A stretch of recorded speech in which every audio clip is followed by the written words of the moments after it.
Sustainable Jobs Plan. Reality check on Canada's Sustainable Jobs Plan. Yes, they are stealing your future. Hi, I'm Michelle Sterling for Friends of Science Society, and I'd like to walk you through some of the problems that we see with the proposed Sustainable Jobs Plan. One of the biggest problems is that some of the subsidies and plans that are being offered are actually being financed from our debt. So that's something that will be a burden on the younger generation. Now, net zero 2050 is the goal, right? By 2050, myself and most of my boomer colleagues will probably no longer be with you. So let me try to pass on a bit of wisdom and some insights so that you'll be better prepared to deal with the policy issues that are being put in place right now that will affect you for the next 10, 20, 30 years. So let's go on with the presentation. Just going to have a little sip of tea.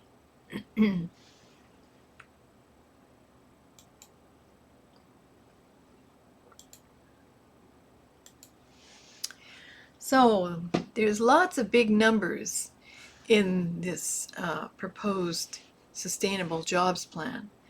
The government says it's committed over 120 billion to climate action and environmental protection since 2016. And they claim that the global clean energy tech activity will reach 2.4 trillion US dollars and could create 40 million new jobs by 2030, which is only 7 years away. That seems very unlikely to me. And Clean Energy Canada is one of the climate activist groups that is cited in the proposed plan, anticipating that jobs in the clean energy sector would grow by 3.4% annually over the next decade, thinking it would be 4 times faster than the Canadian average, and they suggest that the battery supply chain alone could create between 60,000 and 250,000 jobs by 2030. Well, let's see if that seems realistic. So let me give you some insights. This is a plain language presentation. And if you want the scientific and engineering papers that go with it, we can put those links in the blog. But let's see what we can discover here. So we often consult with Robert Lyman. Robert Lyman is a former federal public servant of 27 years, and before that he was a diplomat for 10 years. So he gives us insights on various aspects of climate and energy policies, and these are some of his comments. Do we have a Paris Agreement commitment on climate? As a matter of fact and historical record, the Paris Agreement imposes no obligations on any of the parties to reduce GHG emissions. In the past, Canada has never met any of its targets. It's likely that we won't meet them again. And here I made a note that when we're bringing in 400,000 immigrants a year, it's very unlikely that we could meet any climate targets because most of the immigrants coming to Canada are coming here from countries that are much warmer. That means when they get here, their carbon footprint is bigger. So, if people were migrating here from Finland or Sweden, their carbon footprint would be close, similar, both cold countries. But if you're coming here from China, India, the Philippines, then obviously you're going to have a much bigger carbon footprint, making it impossible for us to meet our climate targets as set by the government. Of course, this is not a comment about immigration. It's a comment about carbon footprints. So in short, there is no Paris commitment. So we should ask ourselves, why are we turning ourselves inside out and upside down to try and meet these commitments that don't exist? I asked Robert about the Clean Energy Canada document, which we will review later. and about the general plan. And he said that central planning fails. It always has and always will, because the people formulating the grandiose plans and spending the billions of taxpayers' dollars do not have perfect knowledge of the market's needs and abilities to supply. Those decisions can only come out of the interactions between the decisions of millions of consumers and millions of suppliers. He also said that, the grand vision set out in the document by Clean Energy Canada acknowledges that the investments in battery technology are largely dependent on government subsidies, massive billion-dollar at a time subsidies. So, in other words, the money for these projects is being taken from the taxpayers who earn the money because they produce things that consumers want and are willing to pay for, and given to people who produce things that people, under normal conditions, would not want or be willing to pay for. And Robert also noted that developing countries, unless they get $1.3 trillion per year in climate aid, plus an additional $1 trillion a year in compensation for loss and damages, they won't be reducing their growth in emissions. So there's no way that such blackmail will be paid, so the whole house of cards is bound to fall. So that's not very optimistic, is it? But let's look at the energy transition. Is it just a fantasy, or just the facts? So Canada's total energy consumption by source looks like this. We have quite a bit of coal, a huge amount of natural gas, a fair amount of nuclear, a nice chunk of hydro. We have this thin strip of biomass and waste. We have a barely visible thin line of wind and solar, and a big chunk of oil. That's what's powering Canada, powering and heating Canada. Wind and solar account for almost nothing. So net zero 2050 seems highly unlikely. Here's wind and solar, you can barely see it. And the more wind and solar you build, the more oil, natural gas, and coal is required. This is a nice little essay by Václav Smil, who's an energy expert, and this is a video that we did which incorporates the details of that essay. If you look at this graph, you can see that net zero transition is impossible by 2050. In the era of climate diplomacy, global fossil fuel consumption has risen by 57%. So it's gone way up, and trying to get down to here is pretty impossible. Not to mention, you couldn't plant enough trees to offset that. Now, sustainable jobs are said to be in the critical minerals area, and this is where a lot of the minerals are required for batteries and EV batteries as proposed by Clean Energy Canada.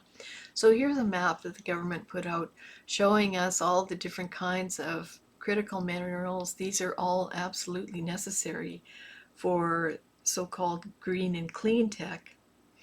You can see we've got lots of them all over the place. And it's going to be a new gold rush. If we look at history, there are many problems that arise from gold rushes. How do you get the critical minerals from the ground? Well, mining. And mining is not an exact science. 1 in 10 mineral projects get to the drill stage. 1 in 1,000 drill programs unearth viable mineral deposits, and ultimately less than 1 in 10,000 become mines. So it's quite a long process and quite a gamble. And Canada will look like it had smallpox after going green and sustainable. And here's a very interesting fellow on Twitter. He's a retired mining mechanic. He's worked all over the world and has years of experience. And he gives like real life examples. So here you see a copper mine in South America somewhere, Escondida copper mine, the biggest in the world. So we'd have to put one of these into production every year to meet the new copper supply. 10 million tons of copper. That's probably not going to happen. And just to give you an example of how difficult it is to do mining, here's an image of a woman by a 1-ton rock.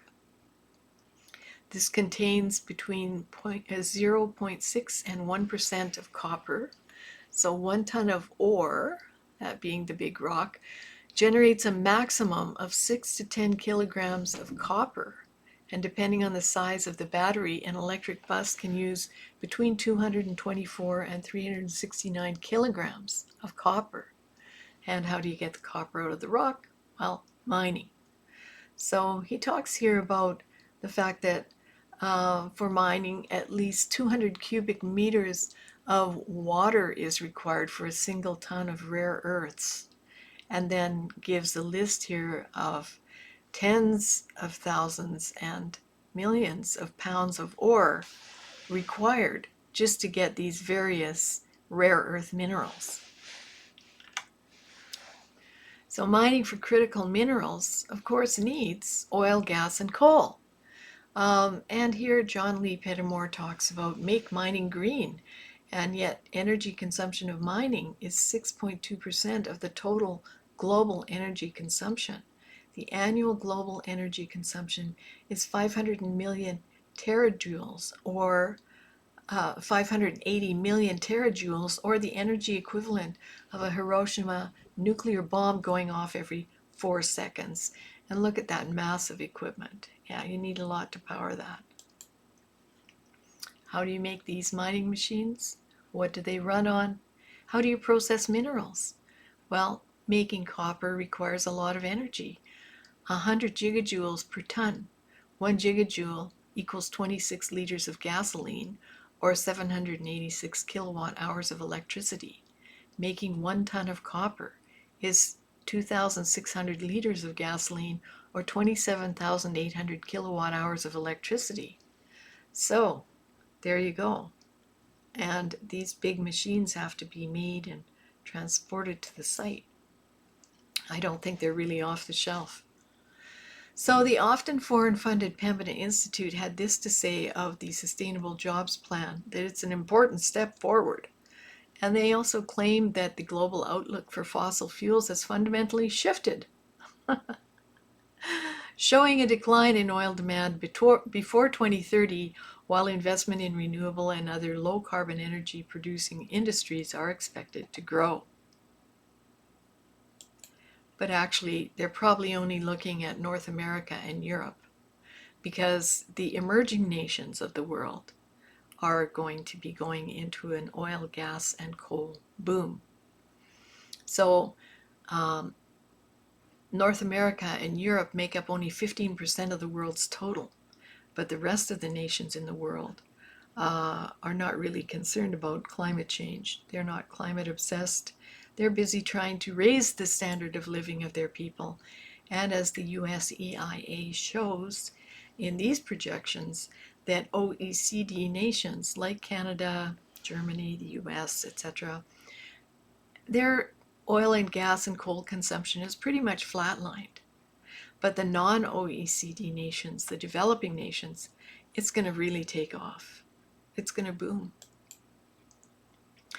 And it is curious that NGOs and climate activists push for green mining while hating oil, natural gas, and coal.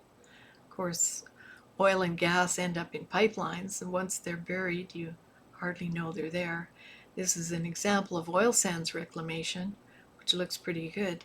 But with conventional mining, you often end up with like a really big hole in the ground, which also in Canada, there is mining reclamation, and they often do an excellent job of it, but you still have a pretty big hole in the ground. Now, one big problem is timelines. One mine takes about 16 years to get up and running and needs massive infrastructure. So of course, depending on where it is, and most of these mines are in fairly remote locations, you have to build roads and you have to build transmission lines in, maybe an airstrip. You need to set up all the infrastructure for all the workers to be able to live there and work there and to go in and out and to bring in the equipment and the giant equipment we just saw and the materials. So, 16 years to get a mine up and running. So that takes us to 2039. Looks like we're going to miss 2030. And we're just talking about one mine. And these mines will need additional power generation, unless, of course, they generate on site, which some of them do. But let's assume that they're going to draw on various provincial power sources.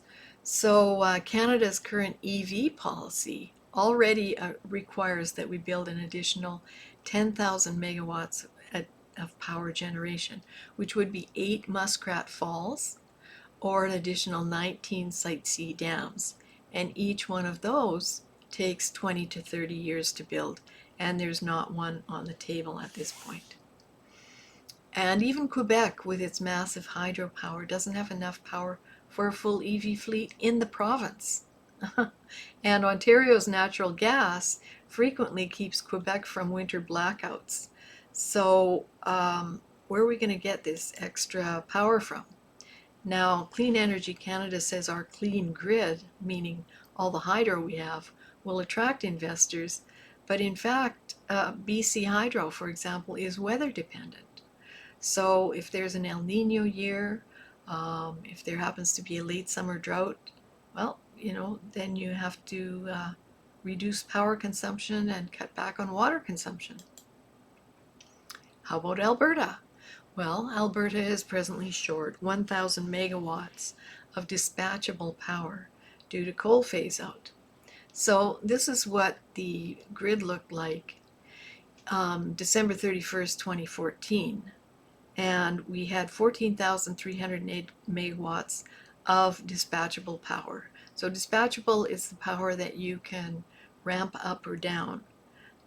So wind and solar are weather dependent, therefore they don't fit that category. So 14,308 megawatts, and we were exporting power. But in the interim, last year, Alberta had 7 level 3 grid alerts. And a level 3 grid alert is declared when it's possible that they may have to go into rolling blackouts because a load interruption is imminent or in progress. So this shot is from December 22, 2022. And you can see that the dispatchable power is 13,144 megawatts, which is 1,000 megawatts less dispatchable power than we had in 2014. Now, when you look down here, you see, wait a minute, 18,344. Well, yes, we added a lot of wind and solar, but wind and solar are weather dependent. They are not dispatchable, so they don't count because you can't rely on them. And look at that. We're importing power from our neighbors, our friendly neighbors. Thank heavens for them. So let's look at a real life example. Net Zero 2050. This is the Mary River Mine, which is way up north in Baffin Island. It was first observed in 1962. And by 2014 had received approval and began operation in 2015, which is 53 years from discovery to operations. So, on the upside, this is a good project for the Aboriginal people of the North and was developed in conjunction with them. But, these are complex projects, and that's a very difficult terrain to work in. Now, Clean Energy Canada seems to be out of touch with reality, because they're saying in this report, which is cited in the jobs plan, in a decade's time, a battery will likely power your car or the electricity grid that lights your home. And perhaps the biggest opportunity lies in electric vehicles. So, let's look at this. Will a battery be powering the grid or your home in a decade? No. This is from a post that we have on our blog by our professional engineering team, and I'll just read this excerpt. So let's assume we want to supply a dozen homes with solar and batteries only. Here's a picture of TransAlta's 16 million 20 megawatt hour battery energy storage facility built near Pincher Creek. The project consists of 3 Tesla lithium-ion battery storage groupings. It's slightly smaller than a soccer pitch, which is huge. So the cost of battery backup for each home solar energy system would be 1.3 million, and that would have to be repeated every 10 years, which is the expected battery life. Now imagine one of these for every dozen homes in your neighborhood. Doesn't seem very likely. And batteries, this battery is funded by taxpayers, so much for free energy. There's $11 million of your money. So Clean Energy Canada is misleading you on batteries. At today's prices of 2019, the batteries needed to ensure a reliable supply of electricity from wind and solar generators in Alberta would cost almost $2 trillion. So this is a stack of $1 million in $100 bills packaged in 10,000 units, $10,000 units, and then extrapolated to $1 trillion.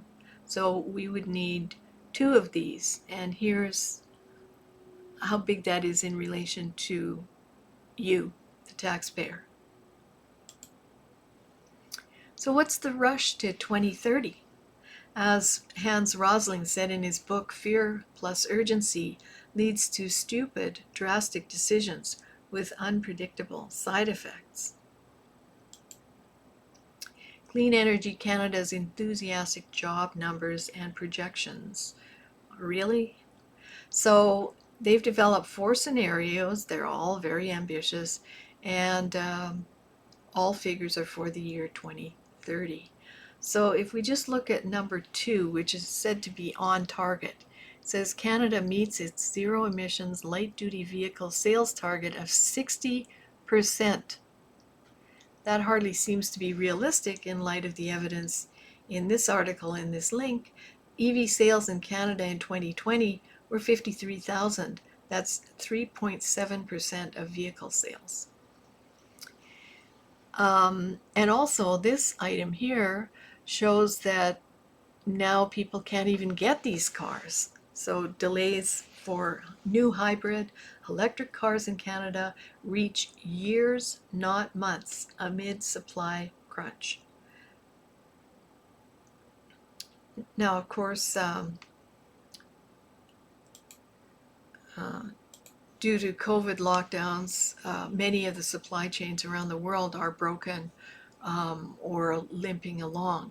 So, sometimes there can be a small component that's necessary to complete the vehicle, but it's just not available, or it's stuck on a container ship somewhere. So, there are all kinds of holdups like this, and I don't think that that's going to be resolved anytime soon. So it seems like they're a bit optimistic in their estimates. And also optimistic about the projections of the numbers of mines. So if mines take 16 years to be put into operation, at present, Natural Resources Canada says there's only 1 graphite mine in Canada. They are predicting 4. And that we currently don't produce any lithium. So it's overly optimistic to think so many mines could be put into operation in the next 7 years, especially when environmental impact assessments must go through various levels of government and may take years. So really what's happening too is that climate policies are coming home to roost. Excuse me, I'm just going to sip a bit more tea here.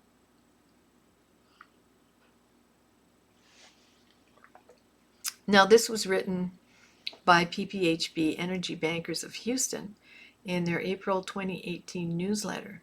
Now this was just about the time that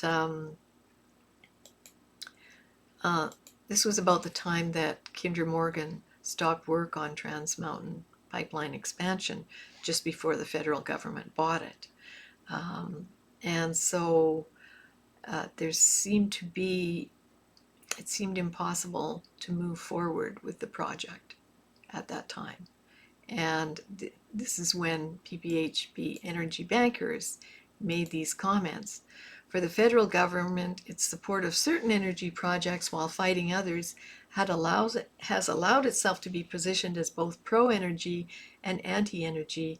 This split personality is seen by the global energy industry as a sign that Canada has evolved into a hostile location to do business. So that doesn't sound very promising. And they also noted at the time that this energy hostility will put the mining, timber, and other extractive industries on notice that their growth may soon become challenged. So, this is why the whole subsidy game is being pushed to bribe investors with things like contracts for differences or for subsidies, which normally you shouldn't have to do. People should be able to come here, invest, and not be concerned about environmental groups blocking them or being held up in court over and over again. But the real hard reality for all of this is that the material supply chain does not exist for a net zero world. So here we're talking about work done by a fellow named Simon Michaud. Now, Simon Michaud is a mining engineer and a physicist. He was commissioned by the Geological Survey of Finland to do an assessment of whether or not there was a materials chain or how complicated it was or realistic it was for net zero 2050. And he says in a video that's also linked in this report that Robert Lyman did, The Pursuit of the Impossible. In the video, Simon Michaud said that he'd been to many, many boardroom meetings where all kinds of people were talking about net zero 2050, 2030, how fabulous it would be, what great innovations there would be.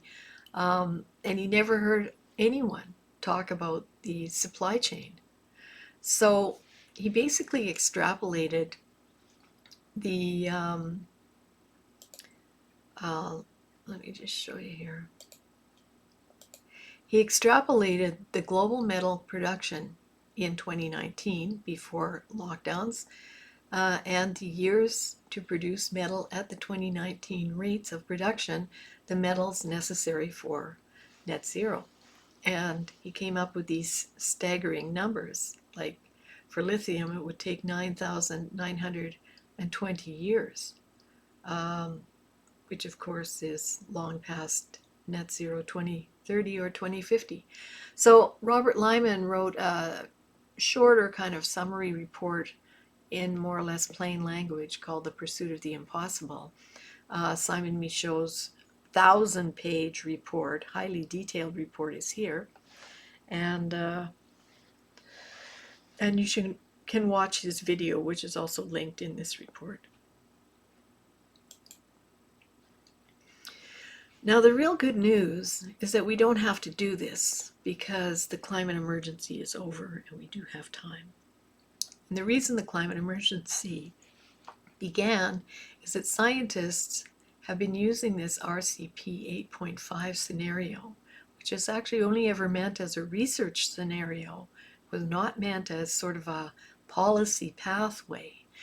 But scientists have been focusing on this, which gives very extreme results, and the reason is that it's implausible. So it would require us to use about 4 times the amount of oil that we presently use and about 7 times the amount of coal. So it's implausible. It's not going to happen. And likewise, RCP 6 is also implausible. So you can watch this Roger PLK video at this link. He's been a climate policy analyst for many years. He's worked for 25 years with the insurance industry. So he's a very knowledgeable fellow, very rational and down to earth.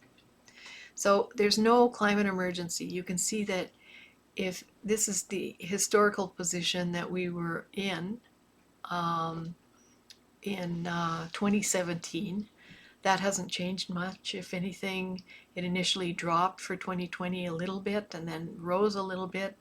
But in fact, without RCP 8.5 and 6, there is no climate emergency. So we don't have to do all these things. We don't have to rush. We can develop at a reasonable, thoughtful pace. And ultimately, climate change is cyclical. It's not you and it's not CO2. Now, I know that some people will say, well, Greta's book is coming out and she shows on the cover that we've gone from very cold times to really hot times. Well, let's look again at the context of that. That's about 200 years. And if we look at this, which is about 2,000 years, you can see that there's a cyclical pattern of warming where we are today, and then cooling, even extreme cooling in the Little Ice Age. That was like the 1700s, 1600s. Then warming in the medieval warm period, cooling, warming, cooling, warming. You see, it's not an even cycle. It's not entirely predictable, but it is cyclical. And Judith Curry has done a lot of work on climate science. She's a climate scientist formerly at Georgia Tech, now runs her own enterprise in climate forecasting. She just had a very interesting interview with Jordan Peterson. That's online, so have a look at that. In addition, something is missing from the Sustainable Jobs Plan, and that is that this report came out November 8th, 2022, and the Parliamentary Budget Officer debunks climate alarmism.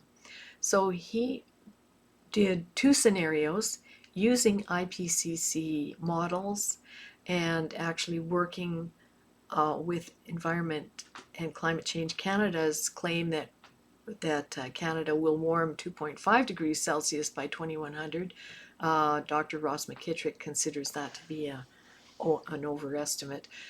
But anyway, if nobody complies with their Paris Agreement commitments, then we would have a 6.6% impact on our GDP 80 years from now. And if everyone complied, then the impact would be 5.8% impact. So what that means is if we had a 2% growth rate over that period of time in our GDP, then the GDP would be about $10 trillion. And this kind of damage, which we're often told we must take climate action immediately to avoid the damage of climate change, the damage would be about, at that rate, maybe 150 billion, 170 billion. And if we did meet all of our targets, we did pay all the money, then it would be a difference of 17 billion. So just if you remember off the top of this presentation, the government has already committed to spending 120 billion.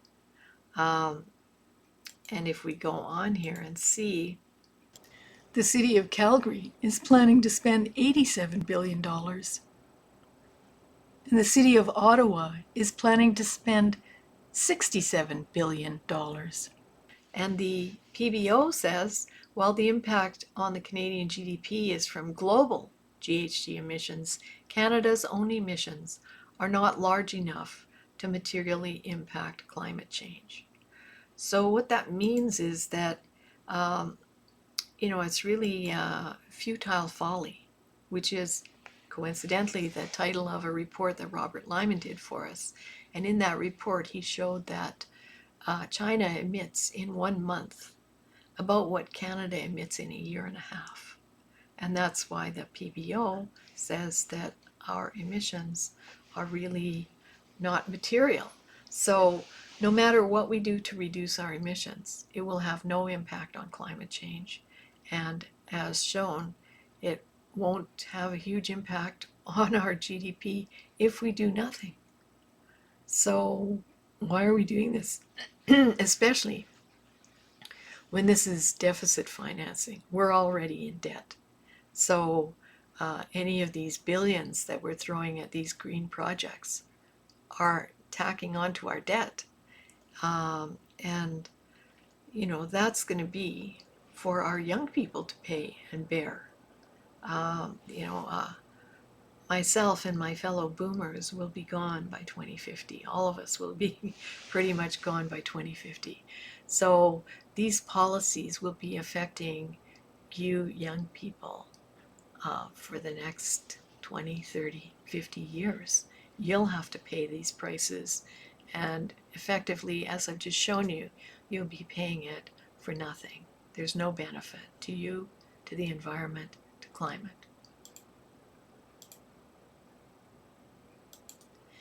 So in summary, the Sustainable Jobs Plan fails.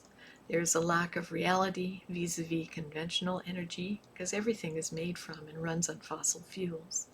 There's a lack of realistic assessment of increased power generation demand for all that mining, a lack of realistic assessment of the access to mining equipment and related infrastructure, especially now that there are problems in the supply chain, lack of realistic assessment of costs and timing of expected job creation, and absurd reliance on climate activist ENGOs for national energy strategy. And also a failure to acknowledge the PBO report, which showed that our emissions or lack of them are meaningless in the global scale. And ultimately, as I've shown you, the evidence shows that mining is not a sustainable industry. It's very important, but it doesn't result in green energy. So it looks like that's a thumbs down for the Sustainable Jobs Plan. But it's probably a thumbs up for Alberta's future, jobs, energy, and opportunity, because obviously more oil, gas, and coal will be required to implement any of these steps. So I'd like to invite you to join us to become a climate rebel. Just ask questions. Demand a cost-benefit analysis. Ask these kind of questions. Is net zero possible? If wind and solar are free, why are power prices rising? Why don't conference rooms get hot from so much CO2? The PBO said Canada can't stop climate change. Why are we doing this? Why are we borrowing money for climate projects, incurring debt for me and my kids? Climate emergency is based on an implausible scenario, so there's no real climate emergency. That's right, so we do have time to make more thoughtful decisions. We shouldn't rush into anything. So I'd like to invite you to join us, to donate. We stand for open civil debate and full cost benefit analysis. You can see our website at friendsofscience.org. You can send us an e-transfer. We're in our 20th year of operation. So if you send it to contact friendsofscience.org, we'd love to have 20 bucks. If you can send more, that's great too. And if you can only share our material, fabulous. You can donate, you can join us here on our website. It's our 20th year of operation. And we've always offered our materials free of charge because we want to help educate the public. And we think that knowledge and insights are sort of your best friend. And many of these topics are extremely complex. It's very common that people look at wind and solar, for instance, and they say, well, if this is an 800 megawatt power plant, gas plant, all we need to do is build 800 megawatts of wind, and that's the same. But, power generation in particular is a very complex area of operation. And so it's easy for people to make that mistake, to make those assumptions. And there's no comparison between dispatchable power like a gas plant, a coal plant, a nuclear plant, a hydro dam, and wind and solar, or any other kind of so-called clean tech or renewable energy. So we try to bring you those insights and explain it in terms that, pretty much anybody can understand. And we provide different kinds of resources. Some of them are videos that are very plain language, some are blog posts, some are rather complex reports, and some are very detailed analysis. So we can always provide you with the level of information that you want. Anyway, I hope the information was helpful to you. Hope it gave you some insights, and I hope that you're happy that there's no climate emergency. Climate emergency is over. We do have time. That's the best news ever. And we should spread it far and wide because we don't want to have our children and our teenagers in despair thinking that they have no future. Everyone has a future. Everyone has an adventure ahead of them. And climate change is a fact of life. And we will face climate changes. But for instance, if you read the books of Brian Fagan, he wrote a book called The Great Warming about the medieval warm period. He wrote another one called The Little Ice Age, How Climate Made History. When you see what people went through, how they survived and how they adapted to the best of times in the warming, in the optimum, and the worst of times in the Little Ice Age, you'll realize just how far we've come.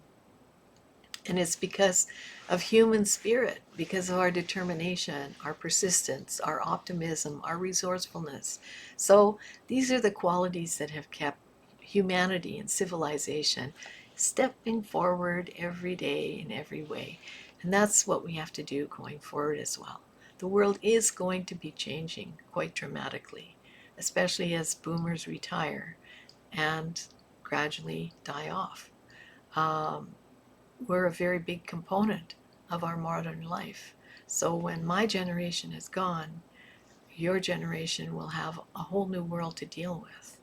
But let's make sure that you're not going into that time with a huge deficit and debt that you have to repay based on green dreams and unicorns.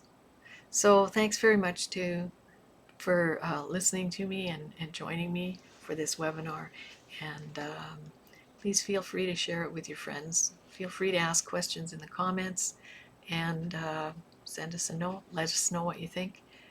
I thank you very much for joining me for Friends of Science Society. I'm Michelle Sterling.